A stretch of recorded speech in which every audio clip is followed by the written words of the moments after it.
How's it going, guys? Thank you so much for joining me again. Welcome back to the Living Richly channel, where we focus on personal development, self-improvement, and masculinity.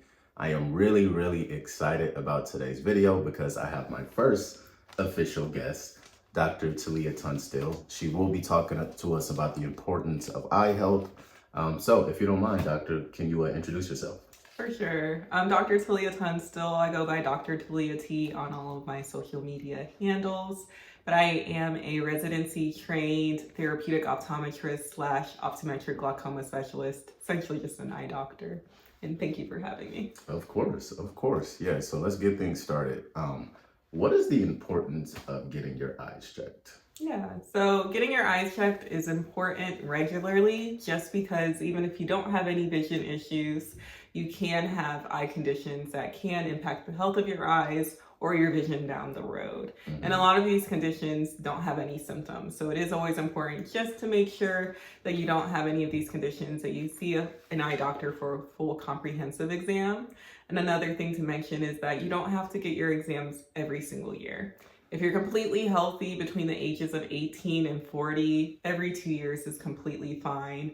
Once again, even if you don't have vision issues. But if you're less than 18 or older than 40, you do want to go once a year. Or if you have diabetes, high blood pressure, high cholesterol, or any autoimmune condition, you want to go once a year. Got it. Perfect. Thank you so much for answering that. My other question is, what conditions are men more prone to getting? Yeah, that's a good question. So luckily, men do not have most of the eye conditions. Women are unfortunately impacted more by eye conditions.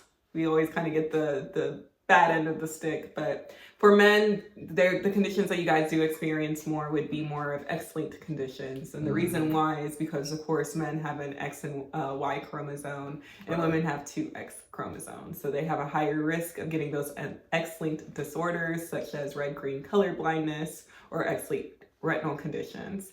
Another condition would be primary open-angle glaucoma. There's many different types of glaucoma. Women tend to get more angle closure, but men tend to get the more common form, which is the primary open angle form. And that's actually one of those conditions where it's a silent condition. You won't know you have it until you go get your eyes checked, and then your doctor can tell you that you have it. And then another condition that men tend to get more would be something called central serous chororetinopathy. That's basically when fluid builds up within the retina, and that can impact your vision. That usually happens with increased steroid levels, whether it be increased internal steroids like cortisol, which is a stress hormone, or external steroids like a steroid injection for back pain. The theory is that men tend to have higher levels of cortisol for whatever reason. Maybe it's just poor coping mechanisms or whatever it may be. But because men have more of those steroid hormones, they end up getting that condition more frequently. Got it. And I have a follow-up question about that.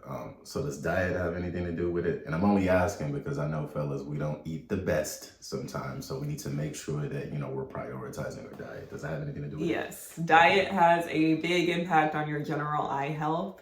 I've actually had patients where they had diabetic retinopathy, which is bleeding inside of the eye, and it's of course due to your diet. They actually ended up they had diabetes, and they actually didn't know that they had diabetes, so it's good that they did their regular exams. Right. But there's a specific condition, any type of artery occlusion inside of the eye, that happens more with males too.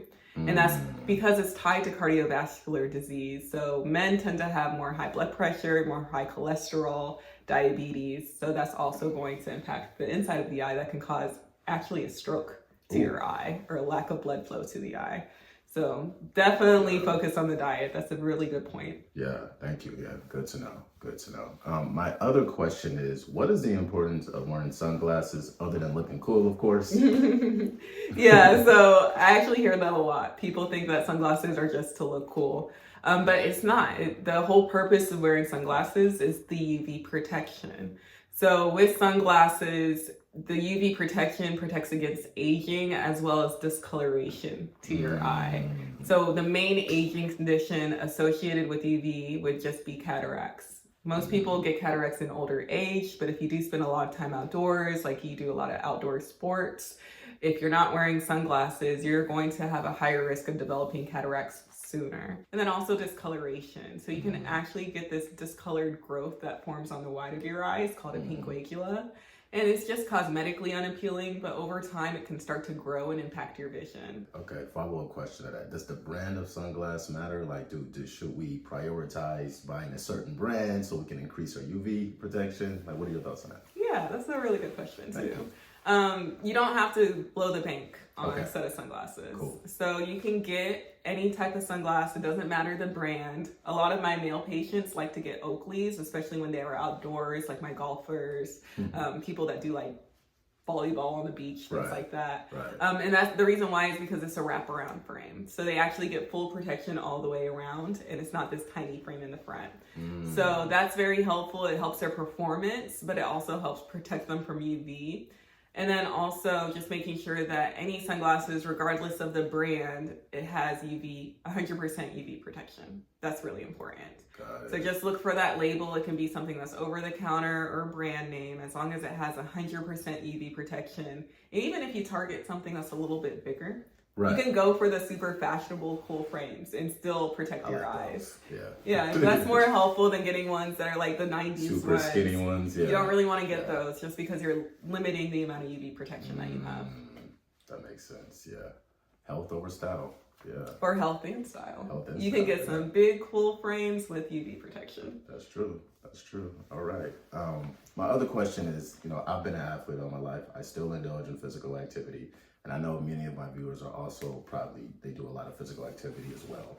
What happens if you consistently get sweat in your eyes? And I'm just curious because growing up when I was an athlete, I used to always get sweat in my eyes and it would burn.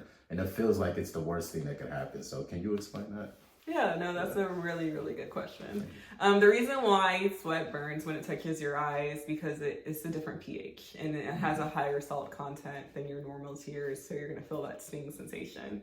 It feels like it's the end of the world, like you said, when it happens, but luckily it never, or typically doesn't cause permanent damage.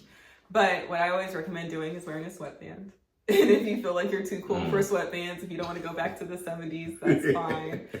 If you do a lot of outdoor running, you can wear visors with that moisture band.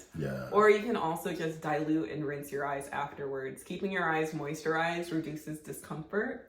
And then you can also use a preservative-free artificial tear as a way to dilute that tear film just to really get rid of the sweat and that discomfort that comes with it. So do you think goggles make it different? Like when I see basketball players wearing goggles, is that something you would recommend if you do that type of sport? Yeah, goggles are awesome. Really anything that creates a barrier is what you want to go for, whether it be a sweatband, a visor, goggles, even certain sunglasses can get really close to your eyes and function like goggles. So you can really, whatever creates a barrier between your eyes and the sweat, that's helpful. Got it. Thank you so much for that.